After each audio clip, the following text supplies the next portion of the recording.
Merci beaucoup, amis internautes. Nous sommes très ravis de vous présenter cette très belle émission concernant l'actualité politique de l'heure dans la République démocratique du Congo, notre cher beau pays. Ici, dans ce plateau, comme vous le constatez que je ne suis pas seul, je suis avec l'un de nos confrères, Arma. Avec lui, on va partager ce plateau à travers cet invité que nous avons aujourd'hui au nom de M. Jacques Ousmane Chaba. Avec lui, on va essayer de parler à ce qui concerne l'actualité. Et sans plus tarder, je donne le mot à mon confrère Arma Mobilaï. Arma Mobilaï, bonjour. Bonjour, confrère Junior. Comment vous allez? Il fait bien, ça va. L'actualité nous oblige de recevoir M. Jacques Ousmane Chaba. Je ne sais pas si vous avez déjà des questions avant que nous puissions lui donner le message. Vraiment, l'actualité nous oblige à chercher les invités à qui nous peut échanger par rapport à ce qui se passe avec l'immigration du Congo. Je suis vraiment content et très heureux de partager ce plateau avec vous, avec M. Chaba qui est à notre côté. Nous allons vraiment échanger par rapport à l'actualité de l'air. Merci. Merci beaucoup. Salut M. Jacques Ousmane Chaba. Merci cher journaliste. Salut, je vais très bien, merci. L'émission est librement bilingue pour permettre une meilleure édition à tous nos abonnés. J'espère que vous exprimez aussi à Lingala. On verra ce qui est facile. Nosako, Nabaïnos Vazolande. Merci, Matombe Mingi. Merci beaucoup, Panamboka, Toza Awande, Sakibino, Tozo Panzanteke, Tozo Tabaleza, Kotuna Baleza Kati. À ce qui concerne l'actualité, vous le savez bien que hier, le président de la République, comme a toujours dit l'ancien ministre François Kaboulo, Yana Kaboulo, qui fit un gardien de but hier, tout le monde a eu stade de martyr avec les légendes au Bazarakiwana, la légende africaine, tout le monde qui s'amène le tout le monde Chabani, merci Moka de petits trésors. Et le président aussi faisait partie parmi des gardiens. Et là, je suis tout le monde qui les a artistes musiciens, les artistes comédiens, les sangans, les joueurs, la Betty, la cause qui y a la SR République démocratique du Congo, avant Mobilaï commence à écrire. En tout cas, moi, je n'étais pas là, mais j'avais suivi à la télé sur les réactions par rapport à la population concernant le match de Gala et il y a lobby dans le stade de Martyrs. Je suis vraiment content et on a match. Même si on a donné la parole à notre invité, lui étant à se présenter, à la liste, à se présenter pour que ceux comme on l'a dit, il va par rapport à la question de Chabani. Monsieur Jacques Chaba. Jacques Chaba. Ok. Je peux c'est si, comme on a président, faire play à Zana Popo, notre gardien de but. Je crois que pour tout Congolais de peur et de mort, ça me fait du réjouir parce que vous savez, il y a quelques années en arrière, depuis 1960, le pouvoir symbolisait un mystique, symbolisait une divinité telle qu'on ne pouvait pas trop s'y approcher. Aujourd'hui, quand vous avez des collègues, des citoyens congolais qui, ensemble, vivent avec leur président, les dribbles, ils s'embrassent, ils les sourient, ils parlent, ils rigolent, ça ne fait que mettre tout Congolais en confiance et c'est une bonne nouvelle. C'est ça le fair play que beaucoup de autorités communales, urbaines, municipales et régionales devaient être beaucoup plus chercher cette intimité avec la population. Et là, je crois que c'est ça la particularité de Fachi Béton. Ça fait quand même débat que nous avons vu à Papa Nabiso opposant, Martin Faye Nikolobaï, président de la République, au sur place, Moussa Naezali, aux Anapoto pour la Goulamba. Et pour la en tant qu'analyste par rapport à la Moana et le Boulou. Martin Faye, leader de l'opposition qu'il est, je crois que tout n'est pas permis à dire. Il y a des choses à un certain moment, juste on observe, on ne dit rien. On a vu des grands leaders à son temps qui ne parlaient pas à tout moment. Ils parlaient quand c'était important. Donc tout leader qui commence à tout moment quand même, il plaît, il parle, quand il fait chaud, il parle, quand la mouche parle, on parle, là ça devient parfois sans valeur. Donc il y a des choses qu'il faut parfois banaliser. Au rang de Martin Faye, il n'est pas obligé de tout interpréter, de tout politiser ou de tout spiritualiser. Il y a des faits normaux. Fachi, en tant que président, en tant qu'humain, en tant que Congolais, il a tous les sentiments que peut avoir tout Congolais normal. c'est-à-dire de faire des sports, de se détendre, de rigoler, de manger, d'être humain comme tous les autres. Et je ne vois pas s'il a pris le rôle de gardien, comment il encaisserait tout qui vient de l'extérieur. Donc c'est trop aberrant, c'est trop politisé, ce que je commande déjà, qui n'est pas bon. Alors, il y a aussi la population qui disent que non, le pays est agressé, nous sommes en guerre, il y a des gens qui meurent à l'Est. Pendant ce temps, le chef de l'État est en train de festoyer, on le trouve partout là où il y a la fête, on trouve le chef de l'État. Pendant ce temps, le pays est en guerre, on peut avoir un état d'esprit pareil auprès du chef de l'État dont le pays est agressé par un pays français. Et c'est quand il joue ou quand il a joué seulement hier que la situation de guerre maintenant est devenue pire que cet été-là. Je crois que ça, c'est être très excessif. C'est aberrant aussi de raisonner de cette façon. Parce que même à l'Est, vous verrez toujours les commerçants faire leur commerce, là il y a la guerre. Vous verrez les commerçants manger, vendre, les travailleurs, aller au travail chaque jour, chaque matin. Il y a la vie qui continue. La guerre, c'est un aspect. Pour autant, parce que nous sommes agressés par un pays voisin, que nous devons tous refuser de nous habiller, marcher nu parce que nous sommes agressés, ne plus manger à la maison, ne plus faire du commerce. Donc le Congo maintenant doit s'arrêter parce que l'un de nos voisins ou l'un des pays voisins nous a agressés et que nous devons s'arrêter. Non, on ne doit pas nous ravir la joie de vivre. Même dans nos familles, quand nous avons... Le président de la République, l'attitude là, que le pays est agressé, le pays est en guerre. Et vous voulez qu'il fasse quoi? Qu'il pleure? Qu'il commence à pleurer ou qu'il ne soit pas président? Il est président, il est sur le plan diplomatique. Vous-même, vous le condamnez qu'il voyage. Il voyage pourquoi? Connaissez-vous le risque quand un président voyage chaque fois dans l'avion? Il est monté quand l'avion décolle, quand il atterrit. Les sensations là sur le plan humain. Quelqu'un qui peut faire des crises.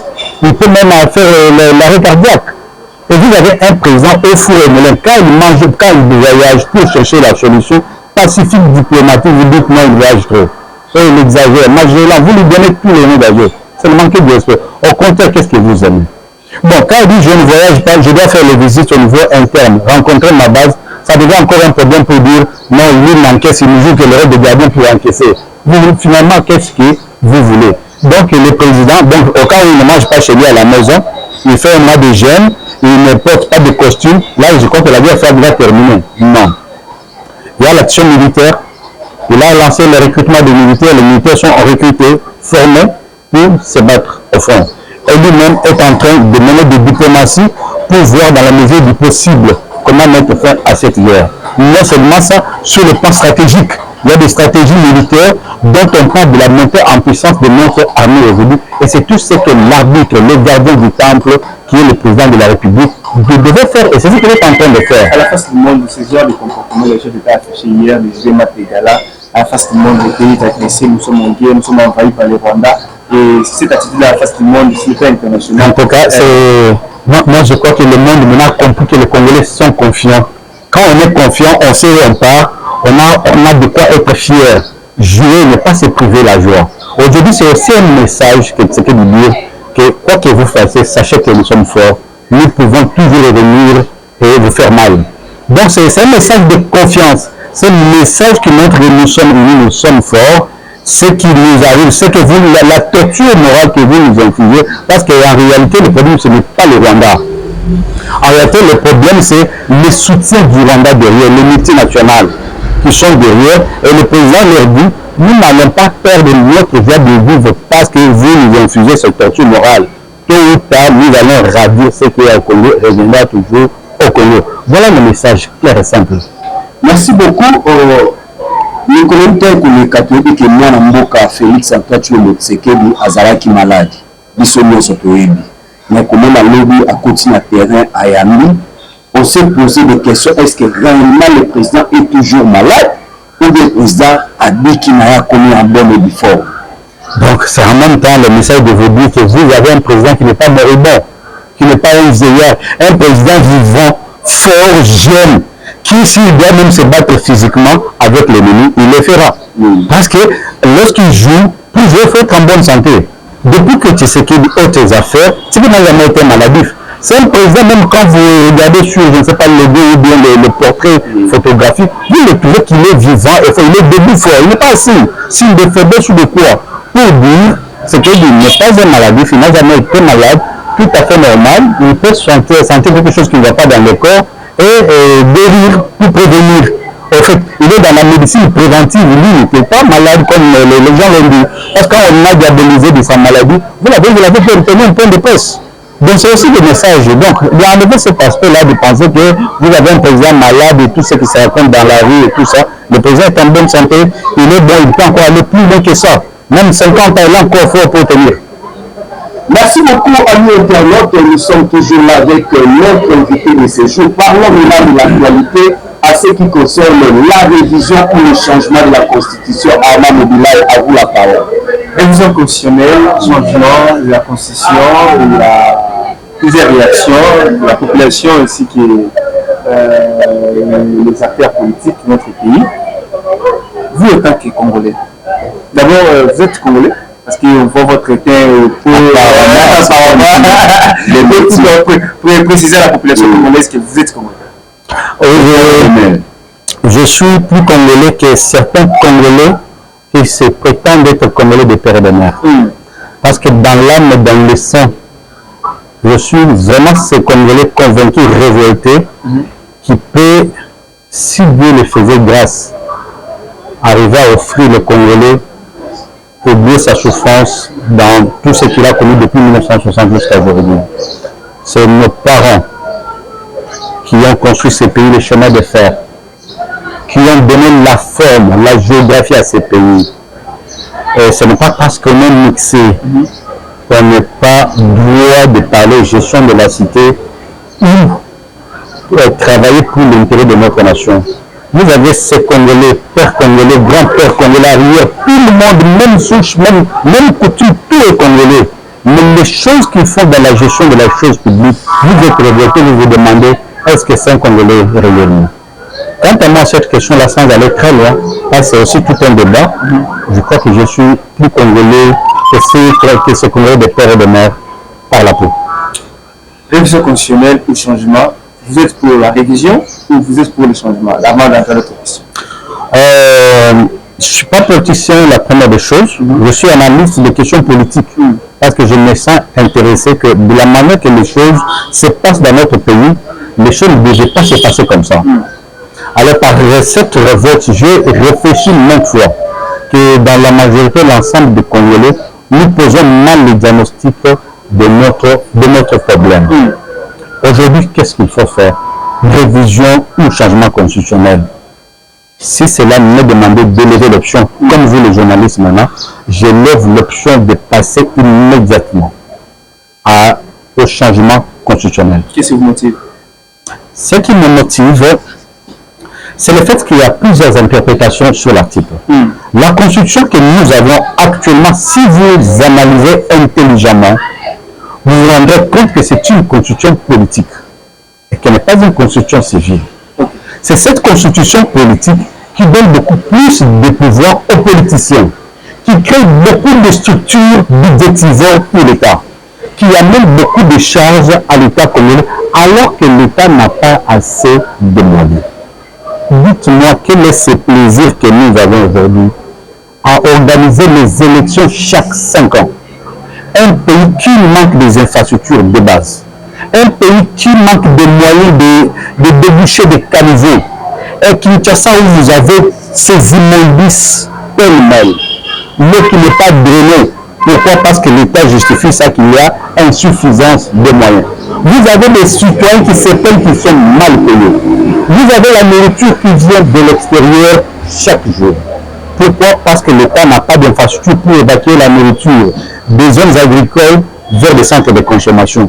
Quel est ce luxe que nous avons de gaspiller chaque 5 ans 1 milliard de dollars pour nous faire des élections? Les élections uniquement pour 500 catégories de Congolais qui peuvent être soit députés, soit sénateurs. Est-ce qu'il est normal? Nous sommes combien de millions de Congolais? Et quelle est cette urgence qu'il y a à maîtriser, mobiliser 1 milliard? Même si on doit exagérer, je ne suis pas technicien. Prenons qu'un kilomètre d'asphalte nous coûte 2 millions de dollars. Avec 1 milliard, on fait combien de kilomètres? 4 cycles électoraux, parce que la Constitution prévoit les élections après chaque 5 ans. Dans les 4 cycles électoraux, on a gaspillé combien d'argent? Déjà 4 milliards. Et cet argent-là, si c'était un plan quinquennal ou un plan de 10-15 ans, est-ce qu'on n'aurait pas aujourd'hui relié les Congolais entre eux, nos territoires? Et nous pensons au luxe. C'est comme ce papa qui n'a pas de maison, qui n'a pas de parcelle, mais qui trouve du plaisir à s'acheter des véhicules. C'est comme ce papa qui achète, qui manque de babouches à la maison, les babouches de toilettes ou de babouches pour prendre de l'air. Mais là, on met le luxe de s'acheter les chaussures de 500 $. C'est irrationnel, c'est irréfléchi. Nous devons voir quelles sont les urgences de l'existence de l'État. Les basiques. Quand on parle des basiques de l'existence de l'État, ce qui favorise même les vivres collectifs, les vivres d'ensemble, c'est d'abord ces infrastructures routières, la route, le courant, la sécurité. Dites-moi si ces 3 éléments ne sont pas maîtrisés. Pensez-vous qu'avec la multiplicité des partis politiques, la multiplicité des structures politiques qui sont budgétisées aujourd'hui, un gouvernement de 50 quelques personnes, pourquoi? Parce qu'il doit y avoir la représentation géopolitique ou stratégique. Pourquoi? Parce que les grands leaders de leur coin, chacun doit être là et faire la loi. Vous pensez qu'avec ça, nous pouvons arriver à contrôler, à stabiliser et offrir la vie de qualité aux citoyens congolais? Je dis non. Et ce qu'il nous faut aujourd'hui, voilà un peu ça. C'est ça un peu de motivation, mais il y en a multiples. J'attendais peut-être à vos questions pour bien les répondre. Il y en a multiples, mais d'emblée, je vous montre que la constitution actuelle est très politique que civile, que c'est une constitution qui ne peut se retrouver si facilement que les hommes politiques. Et c'est la raison pour laquelle, vous voyez même ces hommes politiques, chaque mois qui passe, chaque année qui passe, il y a toujours une augmentation de quoi? Des partis politiques. Alors que ça devait être le contraire. Ça devait être les entreprises qu'on augmente chaque année. Des structures de microfinance, des banques, des champs, des fermes, ainsi de suite. Ce qui n'est pas le cas chez nous, c'est la politique qui prend de la hauteur et les civils, les activités qui devaient produire l'argent, payer les trésors, enrichir l'État congolais, ne sont pas là. Et c'est les politiques qui vont encore pour bouffer de cet argent. C'est une constitution que vous suggérez, soit vous levez l'option de changer carrément parce que vous avez donné votre motivation. Et c'est la même constitution que vous avez, que Félix Antoine Tshisekedi Tshilombo, le président actuel qui est au pouvoir, il avait tant défendu à l'époque de Kabila, il avait dit pas question de changer la constitution, pas question de modifier. Prétendant que non, Kabila voulait s'éternuer au pouvoir et de la même façon, Tshisekedi est venu aujourd'hui pour changer la constitution. Et ce n'est pas l'idée de s'éternuer au pouvoir.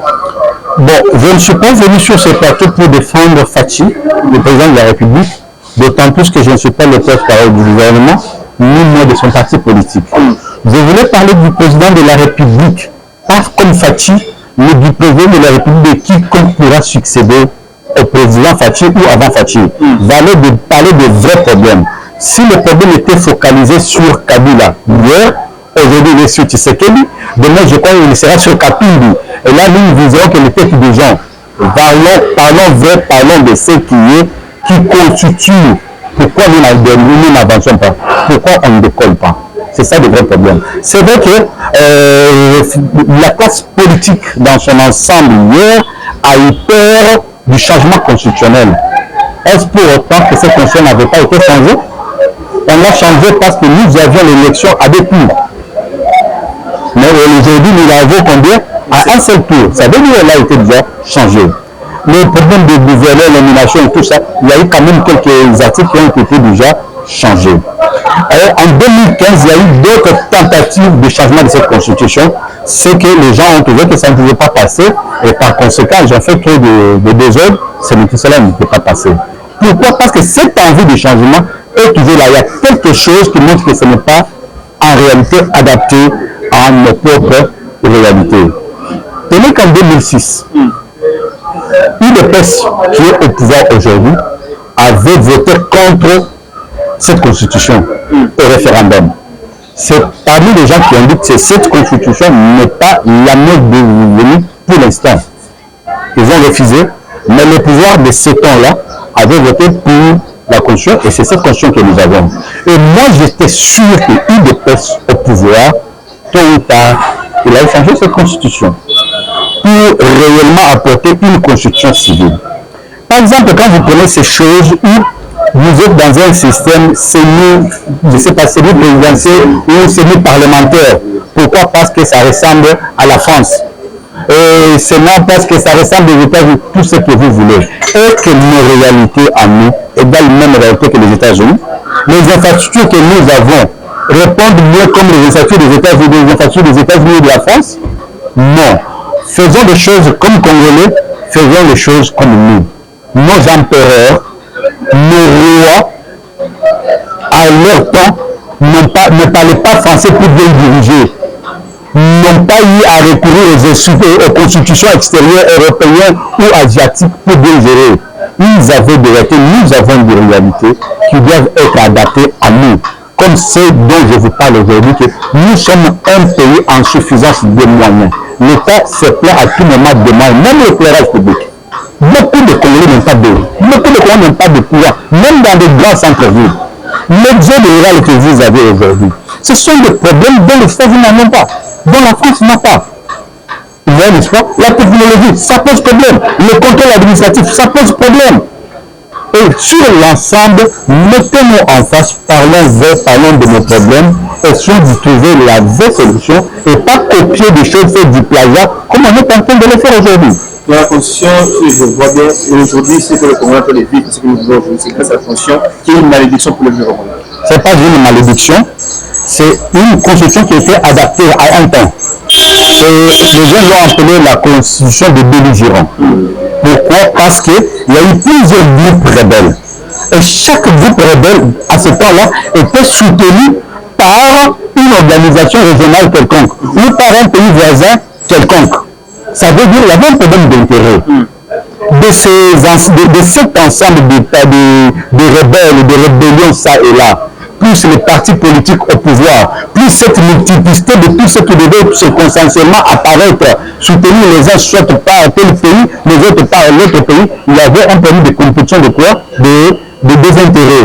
Et ces intérêts-là, on devait les mettre, trouver quelque chose qui allait mettre tout le monde d'accord. C'est comme ça qu'on a trouvé cette constitution, où il y a eu quand même ce qui est vrai, certaines revendications, ce qui justifiait qu'on a mis fin à ces histoires-là de rebelles, à ces hommes-là qui étaient là pour s'imposer et prendre le pouvoir par force, et se sont mis d'accord grâce à cette constitution. C'était quand même utile parce qu'on a eu quoi? On a eu la paix.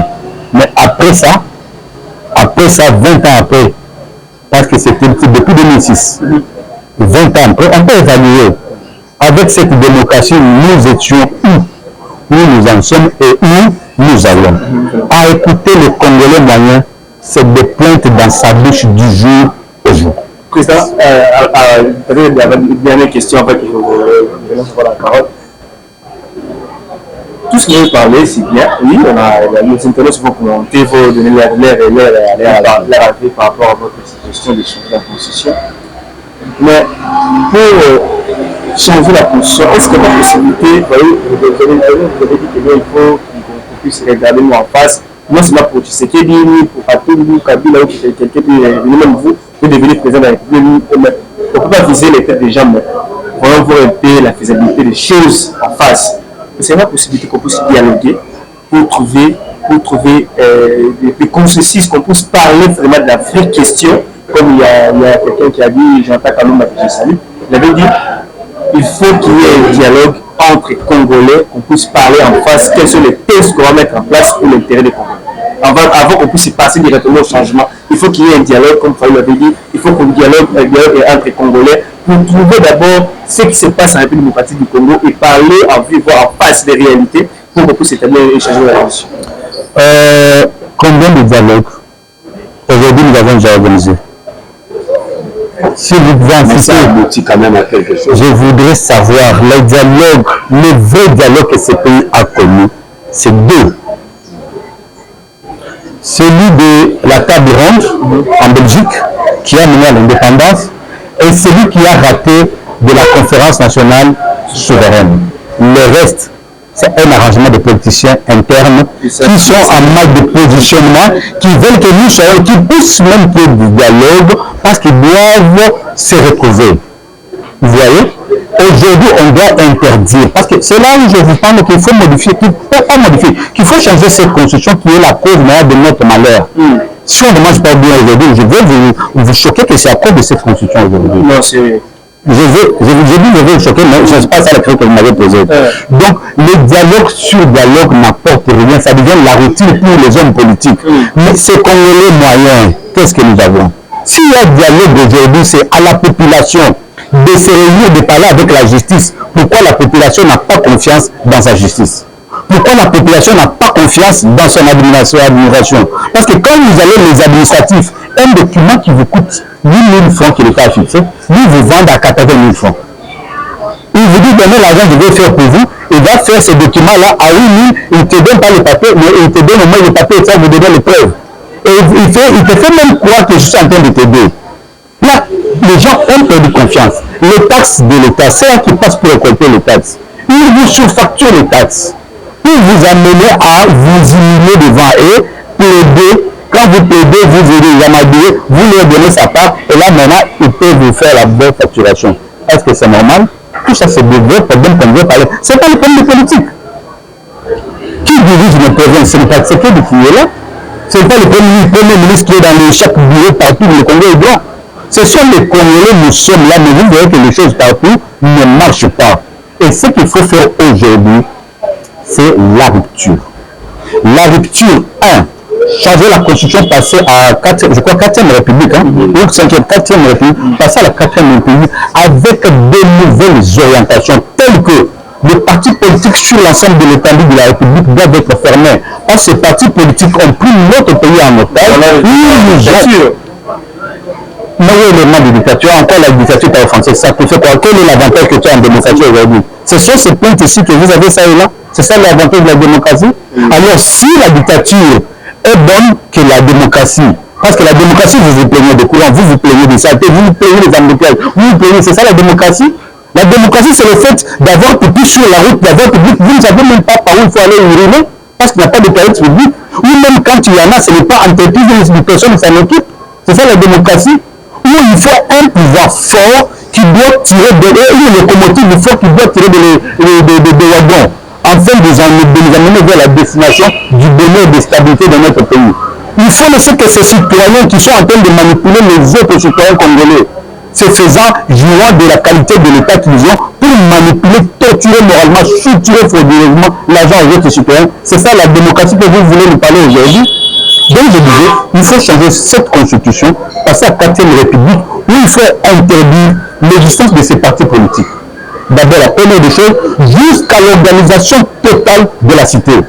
Sur le plan politique, sur le plan stratégique, je vous dis qu'il ne doit pas avoir des élections.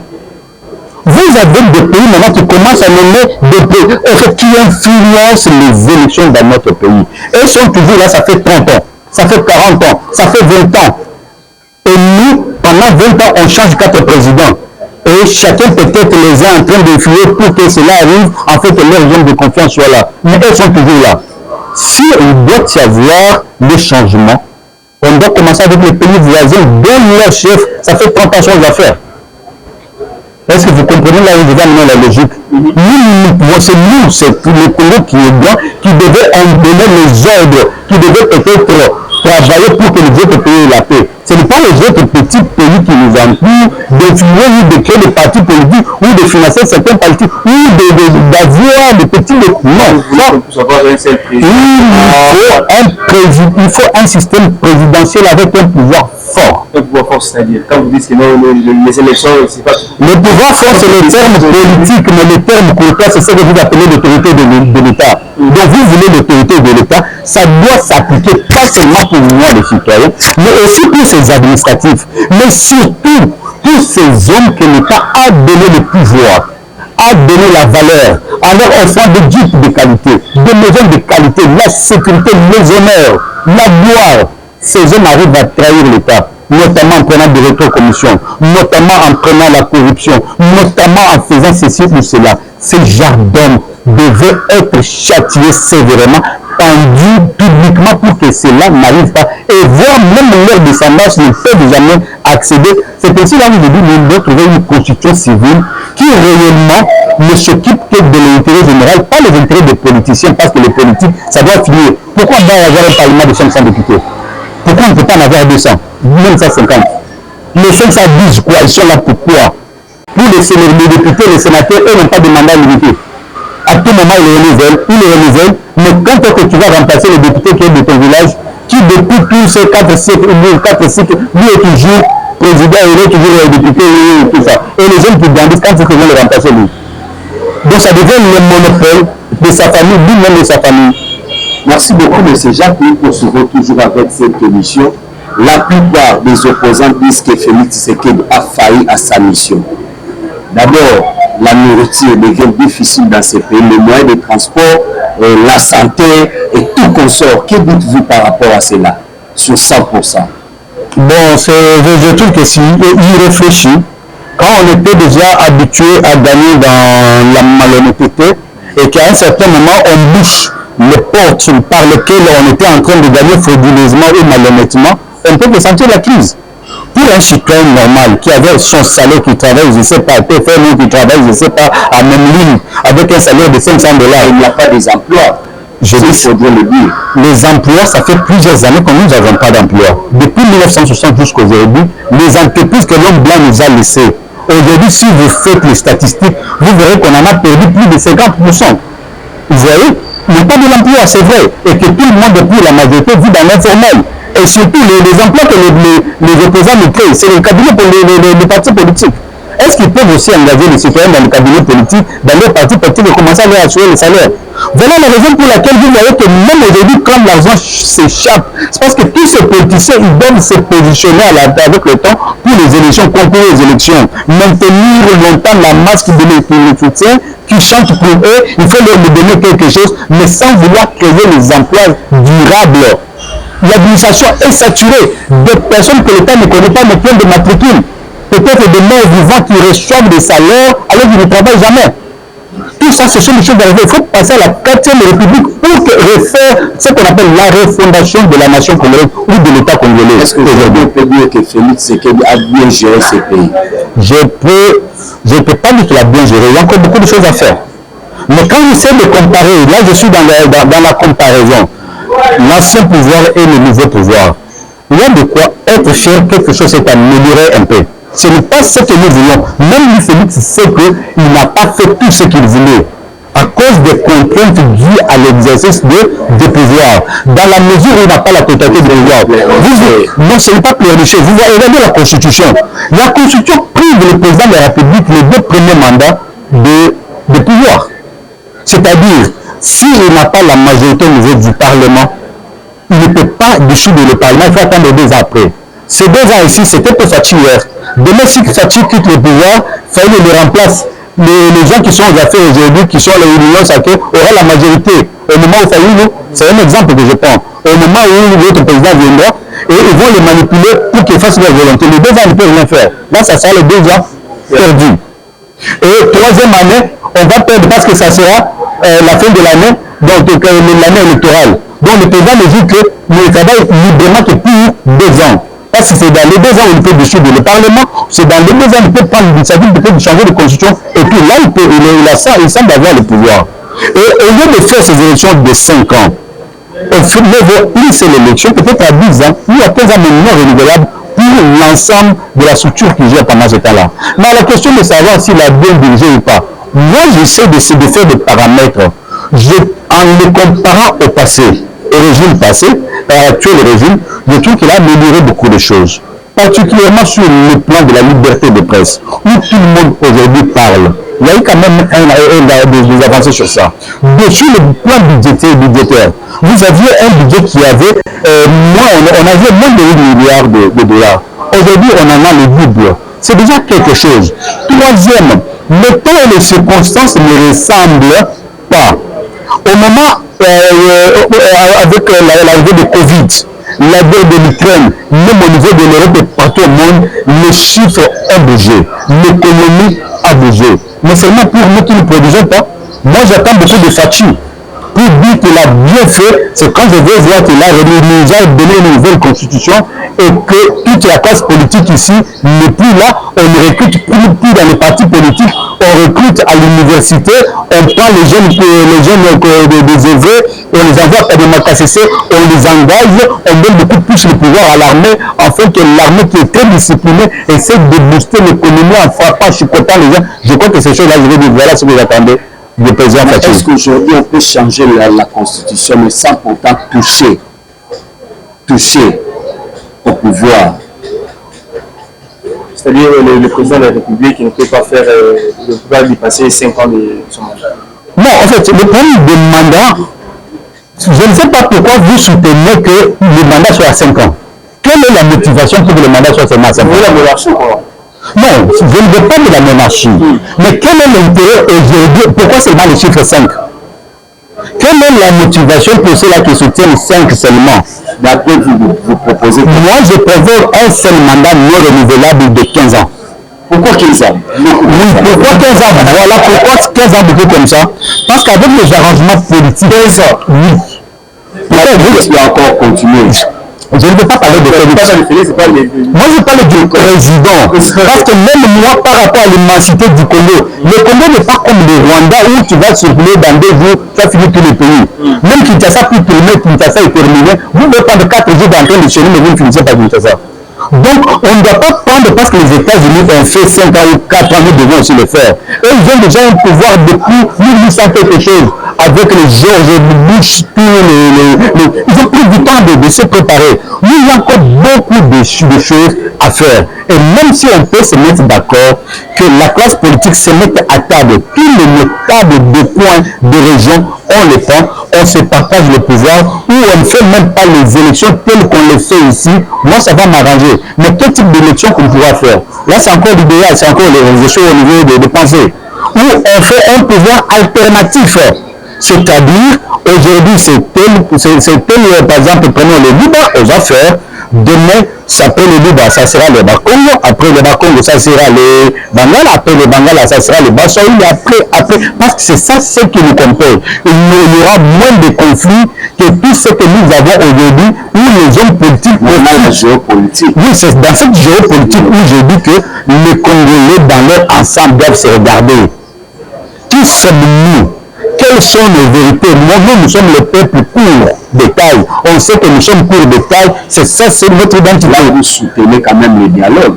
Je ne soutiens pas le dialogue politique tel que ça se fait. Mais j'encourage le président Fachi qui est là de ne pas organiser le dialogue, mais plutôt de faire un coup d'État constitutionnel où il doit changer cette constitution et de conserver le pouvoir pendant 10 ans ou 15 ans. Afin que le pays s'organise totalement, qu'il mette ses structures budgétaires qui bouffent l'argent de l'État. On ne doit pas avoir un gouvernement de 50 ministres, on peut en avoir 25, 30 pour réduire les frais de fonctionnement des ministres. Le Parlement ne nous sert à rien. On doit fermer le Parlement. Cet argent-là du Parlement peut aller être affecté sur le plan social. Le plan social, c'est les routes, c'est le pont, c'est les bateaux, c'est le moyen de transport, les chemins de fer. C'est ça le social dont on a besoin. Mais si vous allez regarder aujourd'hui, vous avez les structures appelées à la démocratie. Quel est le rôle? Comme ce que l'Inganko à un certain moment gérait ici. Quel est le rôle de cette histoire-là? Nos dialogues de réconciliation. Ce sont des histoires où on fait que tous les hommes politiques, au moins que chacun à son niveau essaie de se retrouver. Donc, dans un pays normal, c'est les hommes d'affaires qui doivent être des riches, qui doivent créer de l'emploi, et pas les hommes politiques. Les hommes politiques sont des travailleurs, sont des serviteurs. Ils doivent venir avec sa passion pour servir la nation et partir. Mais c'est devenu le contraire. Que les gens qui construisent des belles maisons, des maisons en étage, c'est généralement des politiciens. Donc, moi, je suis contre cette prise en étage de notre pays par la classe politique. Et qu'on doit changer cette possibilité, cette façon de faire les choses. Donc, on stoppe d'abord, on stoppe les élections. 2, on change la caution, on passe à la 4e République avec toutes les réalités. On peut s'entendre dire, par exemple, ok, au lieu d'avoir plusieurs partis politiques, ayons des partis, comme aux États-Unis, comme en France, gauche et droite, ou bien les républicains et les socialistes. Où soit vous êtes côté républicain, pour éviter tout simplement qu'on ait l'ensemble du désordre que nous avons aujourd'hui. Même quand vous parlez de 500 députés là, pourquoi seulement les chiffres 5? Pourquoi il doit être 500? Et pourquoi on ne peut pas être 800? À tout moment que je regarde le Parlement, je crois, en Angleterre, ils ne sont pas plus de 300. D'abord, c'est une petite salle de gaz comme ça, où ils sont là, moins de 30-60 personnes, et ils sont en train de parler problème des nations. Et aujourd'hui, vous avez beaucoup de gens, au lieu de se mettre à créer de l'emploi, à créer de la richesse, et préfèrent aller ramasser la richesse au niveau de l'État. Et là, nous ne pouvons pas encourager. Je ne parle pas comme politicien, je parle comme ces Congolais révoltés qui trouvent que notre pays devait exister différemment. Et que tous, on ne devait pas parler politique. On devait parler des problèmes au quotidien qui nous entourent aujourd'hui. C'est le comportement des pêcheurs sur la route. La mendicité, la main tendue de nos pêcheurs. Vous trouvez que c'est ça le changement, c'est ce que nous voulons qui nous incarne. Et pendant ce temps-là, le président n'a pas qualité de nommer les pêcheurs sur la route. Ils ont leur chef. Et leur chef doit passer par le ministre. C'est le ministre qui est le maître de ce domaine-là. On doit donner la totalité du pouvoir au président de la République. Après les élections, dans 2 mois ou maximum, ou dans une semaine, il y a déjà un gouvernement qui est publié. Un gouvernement délégué, il gère avec les délégués. Il met des nationaux à créer la classe moyenne. Pendant que le chef de l'État vise la création de la classe moyenne, de nouvelles richesses, vous avez les administratifs qui coincent cette classe moyenne ici, en leur demandant beaucoup de choses. Les tâches doivent être payées par Charles. Ils sont sollicités par quelqu'un qui a une alimentation, quelqu'un qui a un étalage. Ce qui n'est pas vrai. Et on va toujours acclamer comme ça. Les choses ne marcheront pas comme ça. Parce que le virus déjà est dans le système de l'État, dans notre administration. Et aujourd'hui, le mieux à faire, c'est quoi? En changeant la constitution, c'est qu'on demande cette fonction, même l'aide de l'administration ici. On met tout le monde dehors. On les remercie.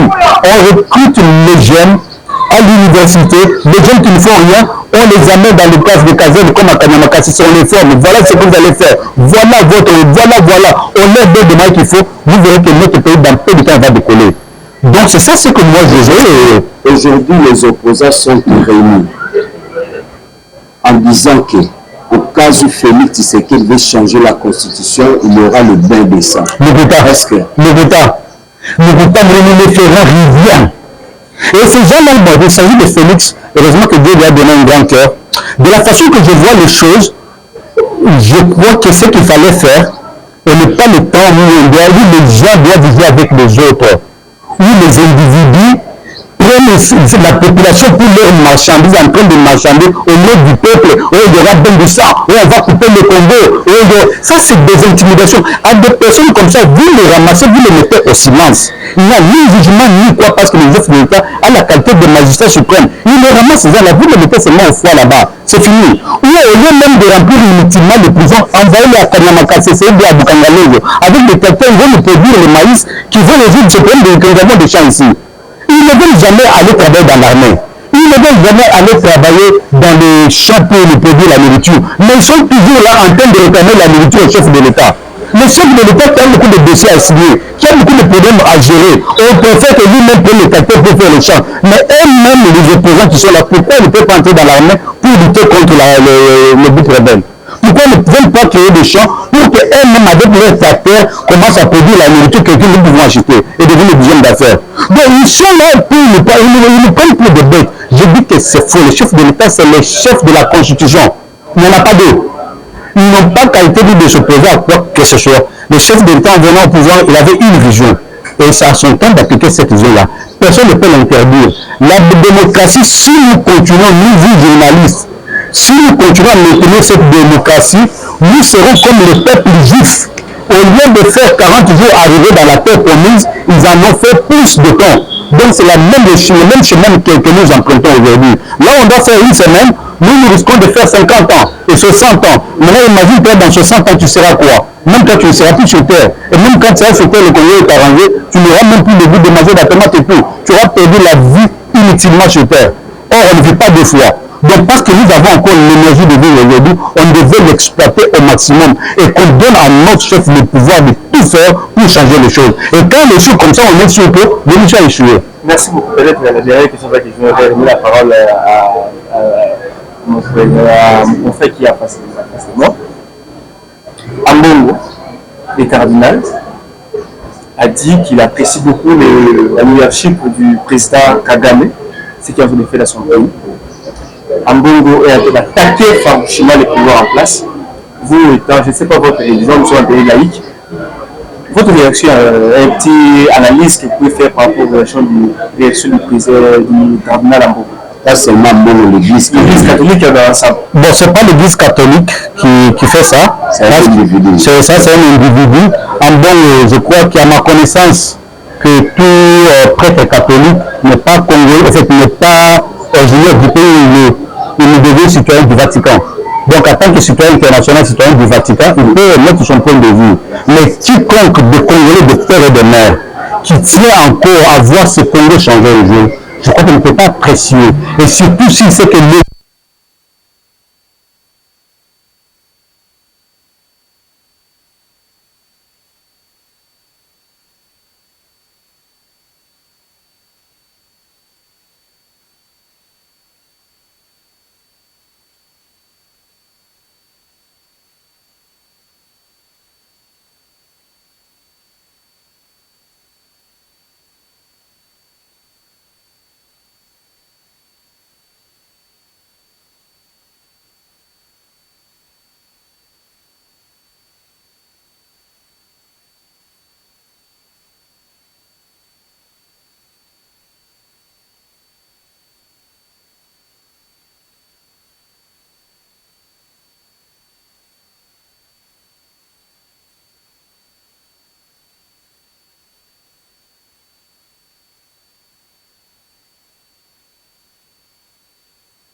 Normalement, à l'époque de Fachi, tout le monde savait que moi, il y a 15 millions d'éléphants et de bien corriger là où il a échoué.